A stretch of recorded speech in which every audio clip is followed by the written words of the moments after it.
Selamat malam untuk teman-teman dari Bagitor yang saya hormati. Perkenalkan, nama saya Renaldi dari Sistem Informasi dan dengan nomor induk mahasiswa 04882571. Pada kesempatan kali ini saya akan menjelaskan tugas 3 dari mata kuliah pemrograman berbasis desktop.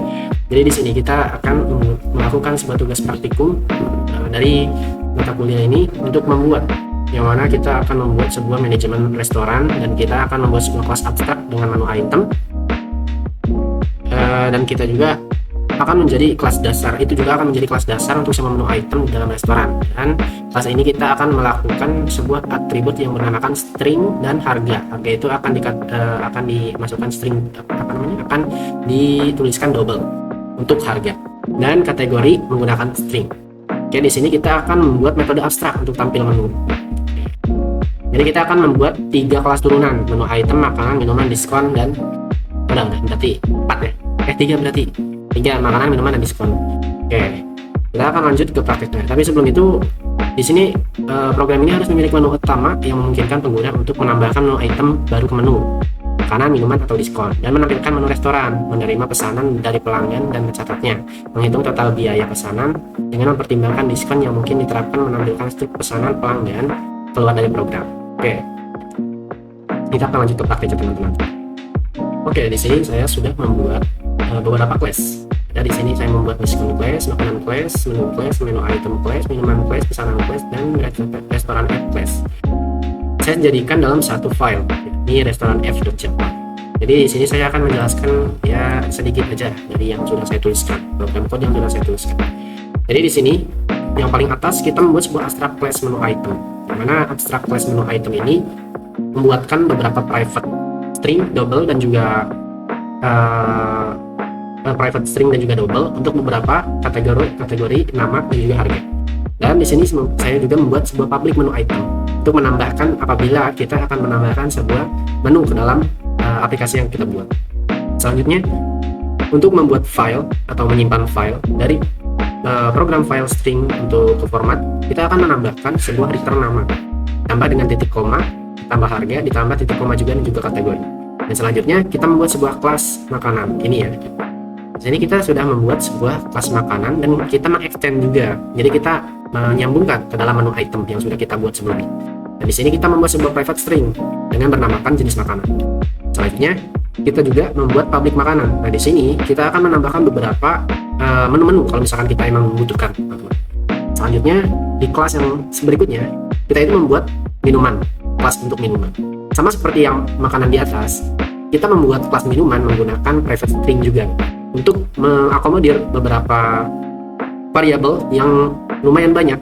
Kita mengefisiensikan untuk lebih cepat gitu ya, lebih efektif juga menggunakan private string.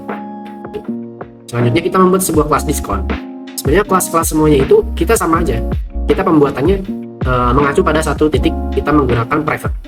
Tapi tergantung pemakaiannya. Kalau misalkan kita menggunakan string, itu hanya kata, kayak kita tuh membuat makanan, minuman, dan juga item-item yang lain. Nah, kalau misalkan kita menggunakan private double, itu untuk menghitung diskon yang kita berikan kepada pelanggan itu seperti apa dan berapa. Selanjutnya kita membuat sebuah kelas yang dinamakan kelas menu. Di sini kita juga menggunakan private array untuk mengakomodir sebuah array-array yang akan kita masukkan ke dalam daftar menu seperti menu makanan, minuman, dan lain-lain. Oke, di sini kita membuat sebuah program file untuk save menu. Save menu ini saya buatkan kalau misalkan kita save beberapa menu yang sudah kita buat, itu kita akan membuat menu tersebut menjadi sebuah file txt yang oke lah gitu, yang menurut saya udah oke. Nanti dia akan melihatkan hasil yang sudah kita buat, hasil yang sudah kita transaksikan itu seperti apa. Terus di sini kita membuat program file untuk load menu. Di sini kita membuat public void untuk menu dari data file. Ini fungsinya untuk membaca dari file txt yang sudah kita buat. Sebelumnya kita sudah membuat file txt kan, yang tadi di print atau ditarik sebelumnya. Nah, di sini kita membuat sebuah file untuk kita menarik sebuah file untuk dibaca di program yang sudah kita buat. Gitu teman-teman. Nah, di sini kita akan membuat sebuah kelas pesanan, yang mana kalau misalkan pelanggan datang, dia akan memesan sebuah makanan atau minuman dan kita akan memberikan diskon dan total pembayaran dengan struk, dan struk tersebut akan dicetak menjadi format txt. Gitu teman-teman. Nah, ini kita membuat sebuah program utama. Kita akan menjelaskan program utama.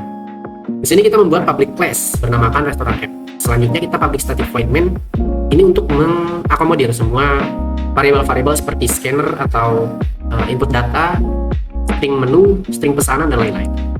Ini sistem sistem out.println.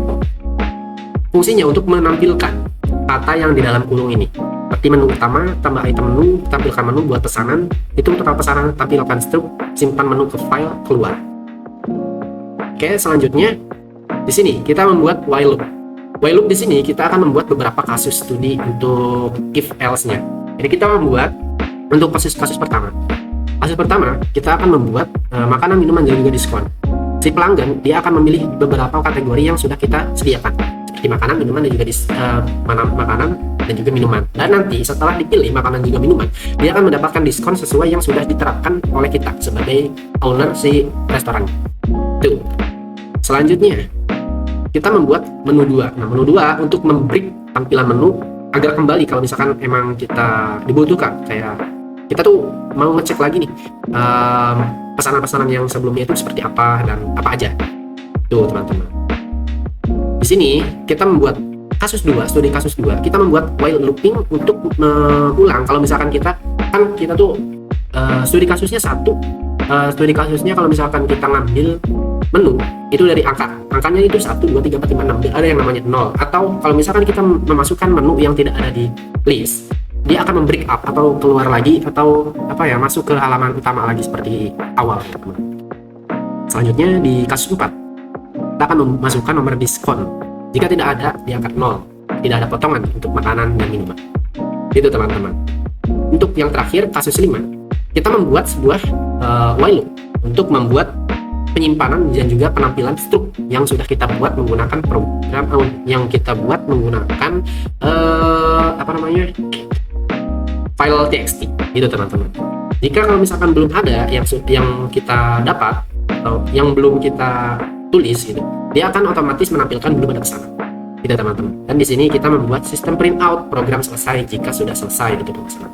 Selanjutnya kita akan coba tes teman-teman. Oke, di sini saya sudah masuk ke menu utama. Yang pertama kita akan menambahkan item menu terlebih dahulu teman-teman. Katakanlah kita akan memasukkan sebuah makanan yang bernamakan nasi goreng. Nasi goreng kita hargakan 15.000. Dia akan masuk ke jenis makanan. Oke, selanjutnya kita akan menambahkan lagi untuk minumannya teman-teman. Minuman es teh. Teh manis goceng lah. Dia jenis minuman es. Oke, selanjutnya kita coba untuk menampilkan menu. Klik 2. Menu yang sudah kita buat itu 2 ya. Oke, di sini ada nasi goreng dan juga es teh manis. Nah, oke, kita coba bikin sebuah pesanan. Katakanlah saya seorang pelanggan, kita membuat sebuah pesanan. Saya mau coba pilih nomor 1. Selanjutnya kita pilih nomor 2. Nah, kita sudah pesan 2. Nah, kita akan klik nomor 0 kalau misalkan kita sudah selesai dengan pesanan 0. Oke. Udah nih. Terus apa? Kita akan menampilkan struk kita. Sebelum menampilkan struk, kita akan menghitung dulu total pesanan yang sudah kita buat itu berapa. Dan matikan 4. Oke. Itu. Dan kita akan menampilkan struk. Ini dia struknya. Total yang harus kita bayar sebanyak 20.000 dan struk sudah tersimpan dengan bentuk txt. Tuh teman-teman. Oke, selanjutnya kita akan mencoba simpan menu ke dalam file txt dan mengetikkan nomor 6. Oke, sudah masuk. Jadi untuk penjelasan malam kali ini saya cukupkan. Jadi kalau masih ada kesalahan saya mohon dikoreksi dan saya minta maaf yang sebesar-besarnya. Selamat malam.